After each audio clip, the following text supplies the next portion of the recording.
बिस्मिल्लाहिर्रहमानिर्रहीम। अस्सलाम वालेकुम एवरीवन। एक नई वीडियो के साथ मेरे यूट्यूब चैनल पर आप सबको खुश आमदीद। उम्मीद है आप खैर आफियत से होंगे। आज की इस मुख्तसर वीडियो में हम देखेंगे कि इंसान को इंसेन, पागल, एबनॉर्मल या नफ्सियाती का लफ्ज़ कब इस्तेमाल किया गया। आपका ताल्लुक दुनिया के किसी भी शोबे से है, आप जानते हैं कि हमारी ज़िंदगी में तारीख़ यानी हिस्टोरिकल बैकग्राउंड को बहुत अहमियत हासिल है। तारीख़ यानी हिस्ट्री, जिसे हम जुटला नहीं सकते, भूल नहीं सकते हैं।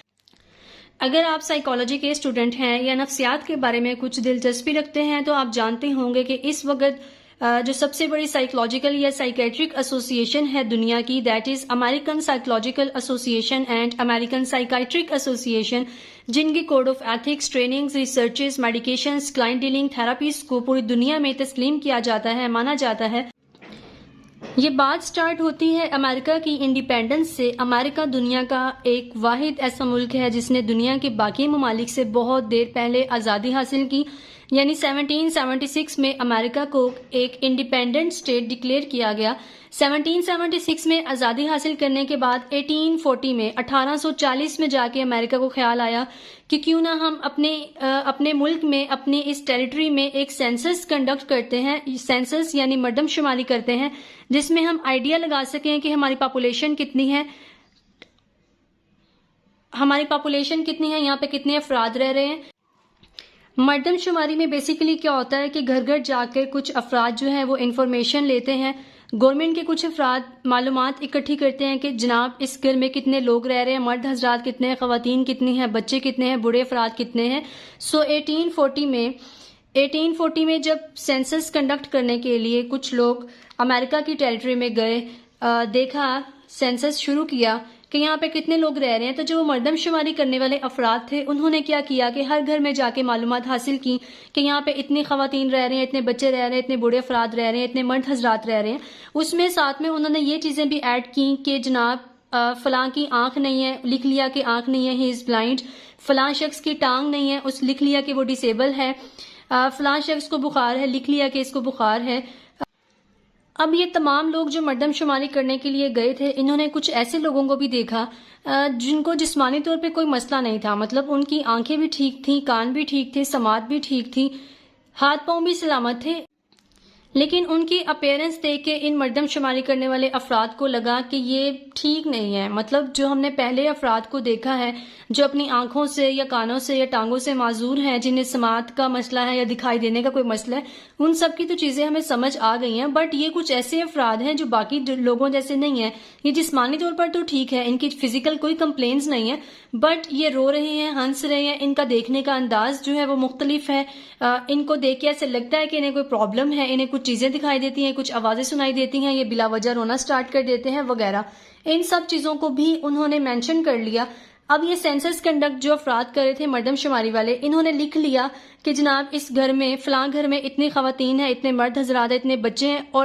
और इनमें कुछ इनसेन लोग भी मौजूद हैं। यानी कि इन्होंने जो उन लोगों की जो फिजिकली तो ठीक थे बट उनको बिहेवियरल ऑब्जर्वेशन या फिर उनकी अपीयरेंस को देख के लगा कि इन्हें कोई प्रॉब्लम है, उससे उनके लिए इंसेन और इडियोसिटी का वर्ड यूज़ किया, यानी इडियट का वर्ड यूज़ किया। इस तरह इंसानों के लिए जो फर्स्ट अमेरिकन सेंसस कंडक्ट किया गया था उसमें इंसानों के लिए पहली बार इंसेन का वर्ड यूज़ किया गया कि जनाब ये मजनू है, या फिर आजकल जैसे हम गुस्से में कह देते हैं कि आर यू इंसेन, क्या तुम पागल हो। ठीक है, मतलब इंसेन, इडियोसिटी का वर्ड यहाँ से क्रिएट हुआ।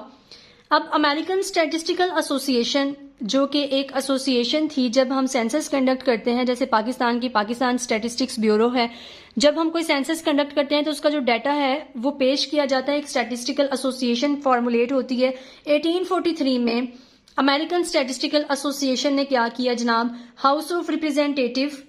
ठीक है, हाउस ऑफ रिप्रेजेंटेटिव में एक एहतजाज रिकॉर्ड कराया कि जो मर्दमशुमारी करने वाले अफराद तमाम घरों में गए थे, इतना डाटा इकट्ठा करके लेके आए हैं, बट इन्होंने इंसान के लिए जो ये इंसेन और इडियट का वर्ड यूज किया, दैट इज अनजस्टिफाइड। मतलब ये अच्छा लफ्ज नहीं है, ये इन्होंने बहुत बुरा लफ्ज इस्तेमाल किया है। सो इन्होंने अपना हाउस ऑफ रिप्रेजेंटेटिव्स, जैसे यहाँ पे हमारी एक पार्लियामेंट्री सिस्टम होता है या पार्लियामेंट होती है, वहां पे कोई एहतजाज रिकॉर्ड कराया जाता है। सो अमेरिकन स्टैटिस्टिकल एसोसिएशन ने 1843 में एक प्रोटेस्ट रिकॉर्ड कराया और कहा कि ये वर्ड जो ये लिख के लेके आए हैं बिल्कुल भी ठीक नहीं है।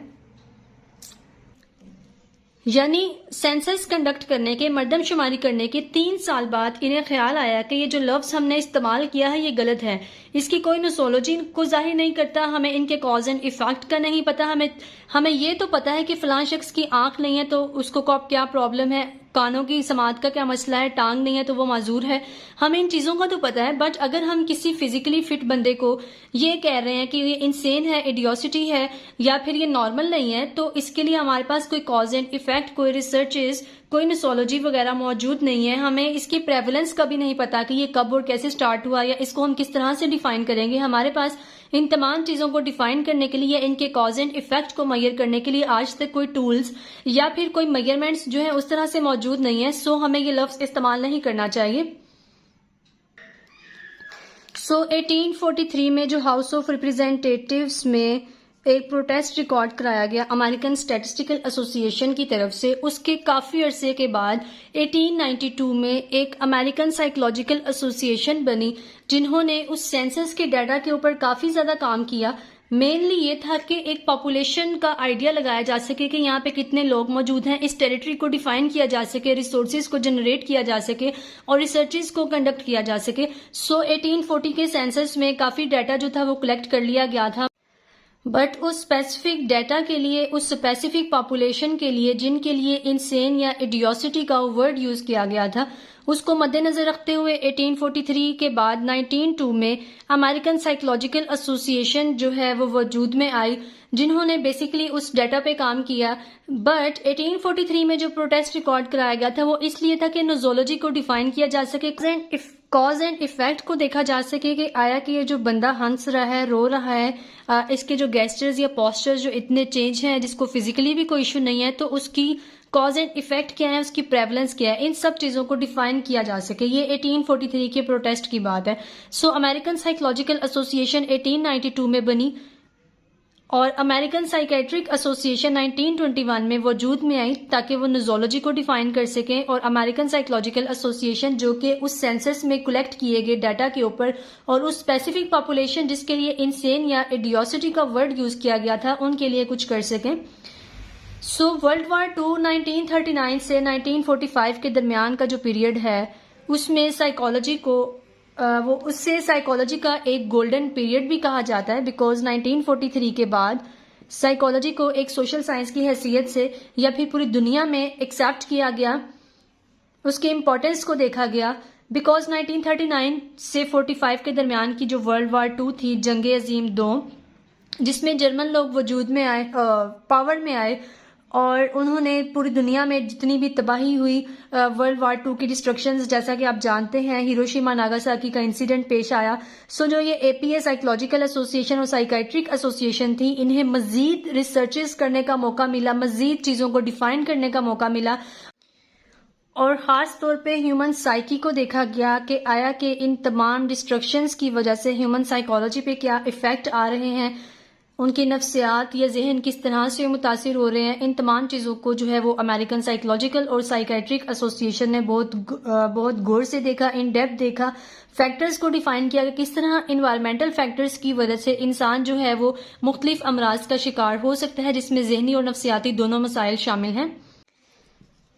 एपीए अमेरिकन साइकोलॉजिकल एसोसिएशन जो कि 1892 में और एपीए जो कि 1921 साइकेट्रिक एसोसिएशन बनी, उसके बाद हमारे पास वर्ल्ड वार 2 का पीरियड स्टार्ट हुआ जिसमें मुख्तलिफ रिसर्चेस की गई, ह्यूमन साइकोलॉजी पे इन्वायरमेंटल स्ट्रेसर्स के इफेक्ट्स को देखा गया। सो इसके बाद ICD international classification of diseases 1949 में वजूद में आई, जिसमें प्रॉपर तौर पे, मुकम्मल तौर पे एक कम्प्लीटली जो है वो एक मेंटल डिसऑर्डर्स का चैप्टर वगैरह ऐड किया गया और इसमें भी जो है ह्यूमन साइकोलॉजी के ऊपर जो भी इन्वायरमेंटल स्ट्रेसर्स का इफेक्ट आता है उन चीज़ों के बारे में मेंशन किया गया।